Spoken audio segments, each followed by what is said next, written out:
अब हम अगले टॉपिक पे चलेंगे अपने रासायनिक संयोग के नियम, लॉ ऑफ केमिकल कॉम्बिनेशन। ये 5 नियम होते हैं। 9th क्लास में पूरा चैप्टर आपके कोर्स में था। और एक छोटी सी बात बीच में अभी ये और बता दूं आप लोगों को, कई बच्चे कंफ्यूज हो जाते हैं एटम में और मॉलिक्यूल में, परमाणु में और अणु में।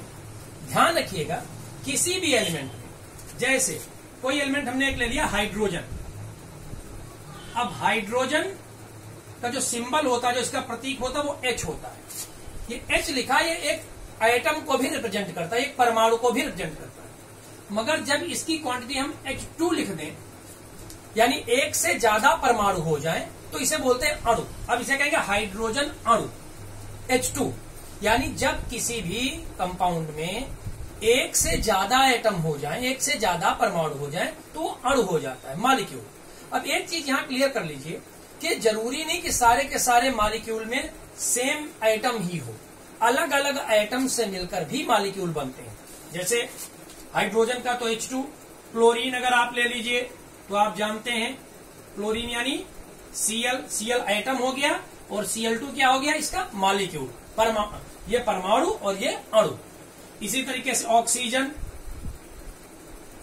O ये एटम है और O2 क्या है, मॉलिक्यूल। इनको सबको हम लोग कहते हैं डाई एटॉमिक मॉलिक्यूल, द्विपरमाणुक अणु, यानी इनमें 2-2 परमाणु। मगर अगर हम वाटर ले लें तो वाटर में H2O, इसमें 2 तरीके के एटम हैं, एक हाइड्रोजन और दूसरा ऑक्सीजन। टोटल एटम कितने हैं, 3, 2 हाइड्रोजन के और 1 ऑक्सीजन के। तो ये वाटर में हाइड्रोजन और ऑक्सीजन 2 अलग अलग तरीके के एलिमेंट से मिलकर बना है। तो इस तरह के मॉलिक्यूल होते हैं। मिथेन आप लोगों ने पढ़ा 10th क्लास में, CH4 कार्बन और हाइड्रोजन से मिलकर बना। तो अलग अलग तरीके, जरूरी नहीं कि 2 ही तरीके के हों, 2 से ज्यादा तरीके के भी हो सकते हैं। अभी बताया मैंने पिछले वीडियो में आपको, Na2CO3 sodium carbonate molecule, sodium के 2 एटम, कार्बन का 1 और ऑक्सीजन के 3 मिलकर सोडियम कार्बोनेट का 1 मॉलिक्यूल पूरा बना। तो ये एटम और मॉलिक्यूल की बात। अब बात करते हैं लॉज ऑफ केमिकल कॉम्बिनेशन में। तो सबसे पहली बात आती है इसमें कि जो पहला नियम हमारा दिया गया, जिसे हम लोग कहते हैं law of conservation of mass, मतलब द्रव्यमान संरक्षण का नियम। नाम से ही जाहिर है, द्रव्यमान संरक्षण, कंजर्वेशन का मतलब ये होता है कि वो चीज कंजर्व हो गई, फिर उसमें कोई चेंज ना हो, कोई परिवर्तन ना हो। द्रव्यमान संरक्षण, किसका संरक्षण करें हम लोग, द्रव्यमान का। तो ये नियम सिंपल इतना कहता है कि अगर कोई रिएक्शन हो रही, मान लीजिए ये रिएक्शन है, ए बी से रिएक्शन करता है और सी और डी बनाता है। हमने मान लिया कि इस ए का जो वेट है वो WA है, इसी तरह बी का WB, सी का WC और डी का WD। तो ये नियम कहता है कि WA plus WB is equal to WC plus WD। यानी अभिक्रिया के पहले जितना द्रव्यमान है, याद रखिएगा एक चीज, ये जो दोनों चीजें आपस में रिएक्शन करती हैं, इन्हें हम लोग कहते हैं रिएक्टेंट। क्या बोलते हैं, रिएक्टेंट्स। हिंदी में कहते हैं अभिकारक, अभिकारक। और जो चीजें बनती हैं इन्हें कहते हैं प्रोडक्ट, हिंदी में उत्पाद। तो ये नियम कहता है कि अभिक्रिया के पहले अभिकारकों का कुल द्रव्यमान अभिक्रिया के बाद उत्पादों के कुल द्रव्यमान के योग के बराबर होता है। ये पहला नियम हो गया। अब दूसरा नियम आता है आपका स्थिर अनुपात का नियम, स्थिर अनुपात का नियम, लॉ ऑफ कांस्टेंट प्रोपोर्शन, स्थिर अनुपात का नियम, लॉ ऑफ कांस्टेंट प्रोपोर्शन। यह नियम क्या कहता है, यह नियम कहता है कि कोई भी यौगिक, उसके बनाने का तरीका चाहे जो, उस यौगिक में जो एलिमेंट हैं, जो एटम्स हैं, उनके बाई मास रेशियो यानी द्रव्यमान के अनुसार उनका अनुपात वो हमेशा कांस्टेंट होगा, फिक्स होगा। जैसे एक एग्जांपल, छोटा सा एग्जांपल क्लियर हो जाएगा। पानी, आपने पानी ले लिया, पानी फार्मूला क्या होता है H2O। अब ये पानी चाहे टैप वाटर हो यानी नल का पानी हो, चाहे ये वेल कुएं से निकाला गया हो, चाहे ये रिवर यानी नदी से हो, चाहे ये सी यानी समुद्र से हो, चाहे ये आपका रेन यानी बरसात का हो, ये पानी किसी भी तरीके से लिया गया हो, कहीं से लिया गया हो, पानी का फार्मूला हमेशा क्या होता है H2O। और इसमें हाइड्रोजन और ऑक्सीजन का जो बाई मास रेशियो है, इसका द्रव्यमान के अनुसार जो अनुपात होगा वो हाइड्रोजन और ऑक्सीजन, हाइड्रोजन का आप जानते हैं परमाणु भार 1, कितने एटम है 2, तो 2 से गुणा कर दिया, और ऑक्सीजन का 16 यानी रेशियो क्या बना 2:16 यानी 1:8। तो पानी किसी भी तरीके से आप ले लें, उसमें हाइड्रोजन और ऑक्सीजन का बाई वेट रेशियो हमेशा 1:8 होगा। This is called as law of constant proportion, यानी इसमें जो रेशियो है वो हमेशा कांस्टेंट होता है।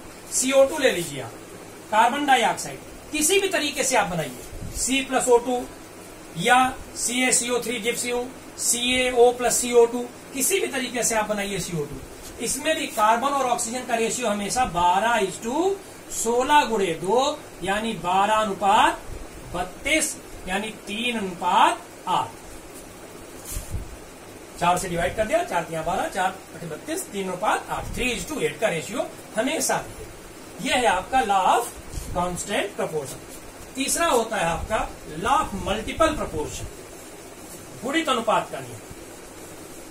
यह नियम क्या कहता है, जल्दी से देख लें इसके विषय में भी। गुणित अनुपात का नियम, लॉ ऑफ मल्टीपल प्रपोर्शन। यह नियम कहता है कि अगर 2 एलिमेंट ले लें और उन दोनों एलिमेंट की बार बार रिएक्शन कराई जाए, कंडीशन यह है कि उनसे प्रोडक्ट अलग अलग मिले और उनमें से किसी एक का मास फिक्स कर दीजिए, किसी एक का द्रव्यमान आप निश्चित कर दीजिए, तो दूसरे एलिमेंट्स के मासेस हैं उनका रेशियो हमेशा एक डेफिनिट रेशियो में होगा, फिक्स रेशियो में होगा। जैसे एग्जांपल के लिए मान लीजिए आपने A ले लिया, ये B ले लिया, अब हमने A का मास फिक्स कर दिया है X, B का ले लिया Y, और सपोज करिए आपका AXBY बन गया। फिर हमने क्या किया, A की रिएक्शन फिर B से कराई, मगर अब की बार A को X ही लिया, B की वैल्यू ले ली Z, क्या बन गया AXBZ।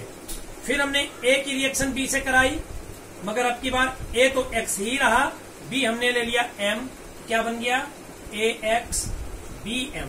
तो ये नियम कहता है कि ये जो B की अलग अलग मात्राओं का अनुपात है, ये जरूरी नहीं कि आप इसी को निश्चित करिए, इसको अलग करिए, अगर हो सके तो इसको फिक्स कर दीजिए, एक तो दोनों में से कोई एक एलिमेंट का मास फिक्स रखना है, और इनका जो रेशियो होगा वो एक सिंपल मल्टीपल रेशियो होगा, यानी Y:Z:M, ये सिंपल रेशियो होगा, सरल अनुपात होगा।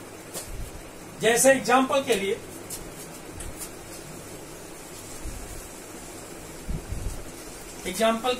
अगर हम देखें नाइट्रोजन और ऑक्सीजन, नाइट्रोजन एंड ऑक्सीजन, इन दोनों की रिएक्शन से हम लोग NO बना लें, NO2 बना लें, है ना, या N2O5 बना लें, N2O बना लें। 2 का एग्जांपल अगर हम ले लें सिंपली, तो यहां पर नाइट्रोजन का मास कितना है 14 और इसका कितना है 16, यहां पर इसका मास कितना है 14 और इसका 16 गुणे 2, तो नाइट्रोजन का मास क्या हो गया, फिक्स हो गया। NO यानी नाइट्रिक ऑक्साइड, इसको नाइट्रिक ऑक्साइड कहते हैं, NO2 यानी नाइट्रोजन डाइऑक्साइड, इसका मास फिक्स हो गया 14। अब इन दोनों का रेशियो कितना आया 16:32, 16:32, 16 दूनी 32, तो सिंपल रेशियो कितना हो गया 1:, ये है लॉ ऑफ मल्टीपल प्रोपोर्शन। और चौथा इसका नियम आता है law of reciprocal proportion, Hindi में कहते हैं हम लोग व्युत्क्रम अनुपात का नियम। यह नियम क्या है, लॉ ऑफ रेसिप्रोकल प्रोपोर्शन,